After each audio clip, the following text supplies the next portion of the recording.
Welcome to రాజనీతి. అదానీ విద్యుత్ కొనుగోలు వ్యవహారం ప్రభుత్వాన్ని ఇరకాటంలో పడేసింది. ముఖ్యమంత్రి చంద్రబాబు నాయుడు గారి పరిస్థితి కరవమంటే కప్ప కోపం, విడవమంటే పాము కోపం అన్నట్టుగా తయారైంది. తెలుగుదేశం పార్టీ ప్రతిపక్షంలో ఉన్నప్పుడు ఈ విద్యుత్ కొనుగోలు ఒప్పందాల మీద ప్రభుత్వం సంతకం చేయడాన్ని తీవ్రంగా వ్యతిరేకించింది, విమర్శించింది కూడా. తెలుగుదేశం పార్టీ ఎమ్మెల్యేగా ఉన్న పయ్యావుల కేశవ్ గారు ఈ ఒప్పందాలు అక్రమం, అన్యాయం, చట్టవిరుద్ధం అంటూ పిల్ వేశారు హైకోర్టులో. ఆయనతో పాటు సిపిఐ నాయకుడు రామకృష్ణ గారు కూడా పిల్ వేశారు. ఆ తర్వాత తెలుగుదేశం పార్టీ కూటమి ప్రభుత్వం అధికారంలోకి వచ్చింది. కూటమి ప్రభుత్వం అధికారంలోకి వచ్చిన తర్వాత ఒక నెల క్రితం ఈ కుంభకోణం అమెరికా దర్యాప్తు సంస్థలు బయటపెట్టినాయి. ఈ అదానీ నుంచి సెకీ విద్యుత్ కొనుగోలు చేసి సెకీ ద్వారా రాష్ట్రాలకు అమ్ముతారు. అయితే ఈ ఒప్పందాన్ని కుదుర్చుకున్నందుకు అత్యధిక ధర పెట్టారు. యూనిట్కి ₹2.49 పెట్టారు. దాని మీద ట్రాన్స్మిషన్ ఛార్జీలు అదనం అని చెప్తున్నారు. సో ఈ ఒప్పందం కుదుర్చుకున్నందుకు ఆంధ్రప్రదేశ్లో అధికారులకు, చీఫ్ మినిస్టర్కు 1750 కోట్ల రూపాయలు అదానీ లంచం ఇచ్చారని చెప్పి అమెరికా దర్యాప్తు సంస్థలు న్యూయార్క్ కోర్టులో ఛార్జ్షీట్ దాఖలు చేశారు. సో దీంతో జగన్మోహన్ రెడ్డి మీద ఇంటా బయట పెద్ద ఎత్తున విమర్శలు వచ్చినాయి. అంటే ఆయన జేబులు నింపుకొని ప్రజల మీద 1,00,000 కోట్ల భారం వేస్తారా అని చెప్పి విమర్శలు వచ్చినాయి. ప్రభుత్వం దీన్ని రద్దు చేయొచ్చు ఈ సాకు చూపించి. ఏంటి, ఒప్పందంలో అవకతవకలు జరిగినాయి, అమెరికాలో కేసులు నమోదైనాయి కాబట్టి ఒప్పందంలో లాలూచి వ్యవహారాలు జరిగాయని కారణాన్ని చూపించి రద్దు చేయొచ్చు. కానీ చంద్రబాబు నాయుడు గారి ప్రభుత్వం ఆ పని చేయలే. బీజేపీ పెద్దల సూచన మేరకే ఈ ఒప్పందాన్ని కంటిన్యూ చేయాలనే ఆలోచనలో ఉన్నట్టుగా తెలుస్తూ ఉంది. ఎందుకంటే అదానీ బీజేపీ పెద్దలకు ఇష్టడు మోడీ, అమిత్ షాలకి.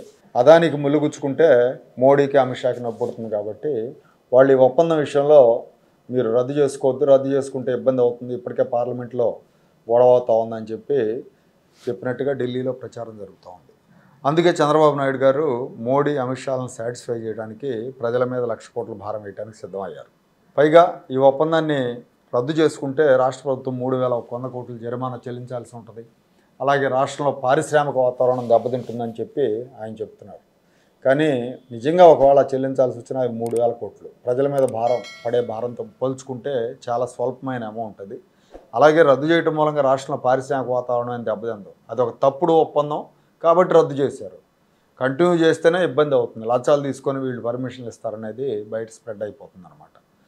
సో అది వేరే విషయం. ఇప్పుడు ఇవాళ దీని మీద హైకోర్టులో విచారణ జరిగింది.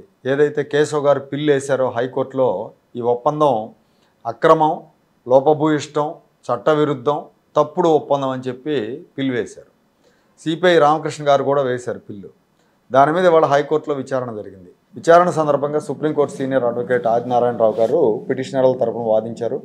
ప్రభుత్వం తరపున అడ్వకేట్ జనరల్ దమ్మాలపాటి శ్రీనివాస్ గారు వాదించారు. కౌంటర్ దాఖలు చేసేందుకు ఒక 2 వారాల సమయం అడిగారు శ్రీనివాస్ గారు. హైకోర్టు సంక్రాంతి సెలవుల తర్వాత విచారిస్తామని పేర్కొంది హైకోర్టు ధర్మాసనం.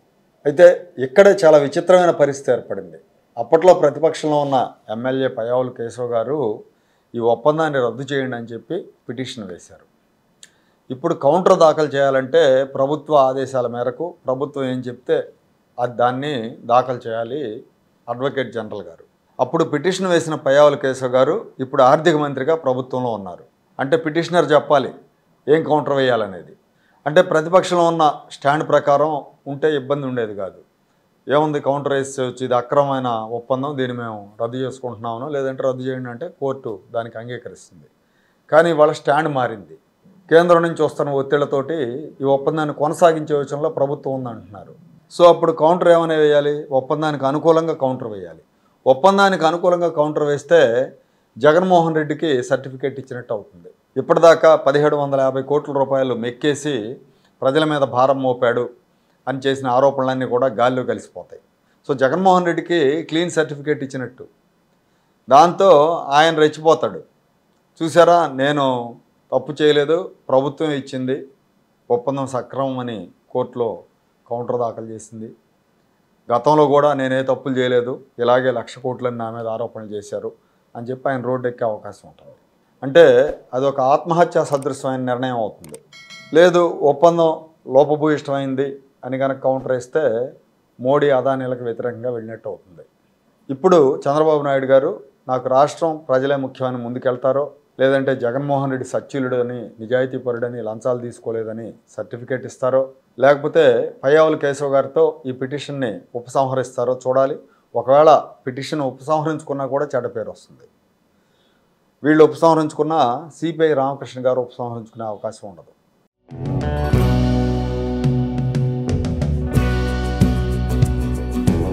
Like, share and subscribe to Rajaniti channel.